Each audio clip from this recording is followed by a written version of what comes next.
have any idea how much sugar you consume in just a day, a week, or even a year? Well, most of us are unaware of just how much we're taking in or what it's doing to our bodies. This morning, we are joined by Ingo, a lifestyle coach who brought along some very shocking examples. We can barely see you behind all that sugar, Ingo. I know. I got 175 pounds here, and I got another 114 pounds of flour on the floor right there, Andy. That is unbelievable. That is representative of what an average adult consumes in 1 year's time. What is it, 175 pounds of sugar? 175 pounds of sugar and almost about 114 pounds of flour. So together, this is why our immune systems are getting suppressed. That's why our waist is expanding. It's just because we don't realize how much sugar is really in foods today, and learning about how to read labels this morning. So yeah, that is disgusting to see that kind of example. I know. Let's talk about what kind of foods are the worst culprits. I know you brought a lot of examples, and you actually went and measured out the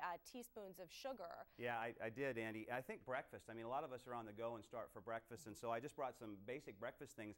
And again, if you look here, just in a cup of organic raisin bran, the first ingredient in the organic raisin bran is pretty misleading because it says raisins, and a grape is really a concentrated raisin, which makes the sugar more concentrated. But if you look at the label right here, you'll see that the carbohydrate grams are different than the sugar grams. Underneath it says other carbohydrates.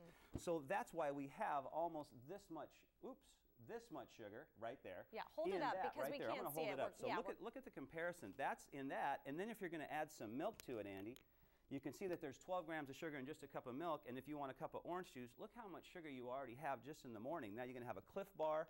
Let's say you're for a snack, or you don't have any energy because you've gone through this caffeine sugar cycle, or then there's a Red Bull, or you're going to be healthy, you're going to have some turkey jerky and have a little snack. I mean, there's that much sugar in some turkey jerky. And you don't even think about that. You think, oh, I'm getting the great protein, and that's what you're thinking about when you pick up a pack. Well, you're thinking it's delicious. Yeah, you're thinking it's delicious. Jerky, but you're not realizing just how much sugar, and that you have to look at the carbs along with the sugar to know exactly what you're getting. You really do. Okay, and then we move on to the burger. Well, we know it has a lot of fat and salt in it, but we're going to move on to the burger. But again, potatoes turn into sugar really, really fast. It's a starch. Your bun is made of the flour. The burger's probably been a cow that's eating grains or sugar or corn, so it's really not a grass-fed cow. So really your burger is mostly sugar.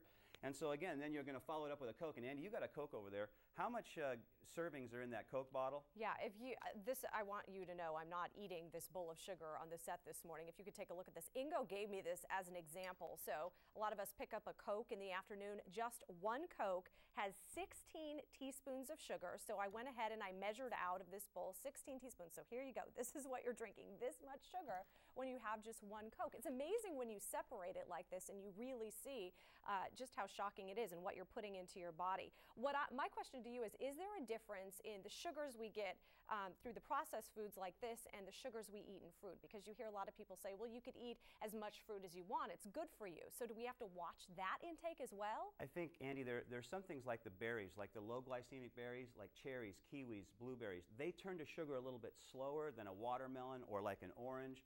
So the fructose or fruit sugars, we have lactose or milk sugars, and then you have your sugar that you have there on display. I think maybe even next week, it's like we like sweet things. We want sweet things. Maybe we should talk about some alternatives that are a little bit more healthy for us, some things that we can, what's a better cereal? What's a better thing to sweeten it with? Because again, this is all about how sugar suppresses our immune system, starts our hormonal tides going, our adrenal glands get burned out, and the flu cannot be fought if your immune system is suppressed. And if you see this is just half a day. You haven't even had a snack or dinner, or maybe you had 2 glasses of wine and then your dessert, and you do this day in, day out, and day in, and you wonder why we have so much diabetes today, why people are depressed, why they're moody, why they have their dark circles, is because of this caffeine sugar cycle that we're on. And chronic heart disease and obesity. There's so many factors that go into our health. Exercise and of course diet. Ingo Loge, thank you so much for coming this morning. Andy. And I know you had to schlep a lot of stuff in here to give us these examples, but hopefully it'll make a difference to some people watching, and they'll actually start reading the labels because it really does make a difference in how you feel. All right, thank you so much for being with us this morning, and we have much more to come on KPSP Local 2 News. Stay right there.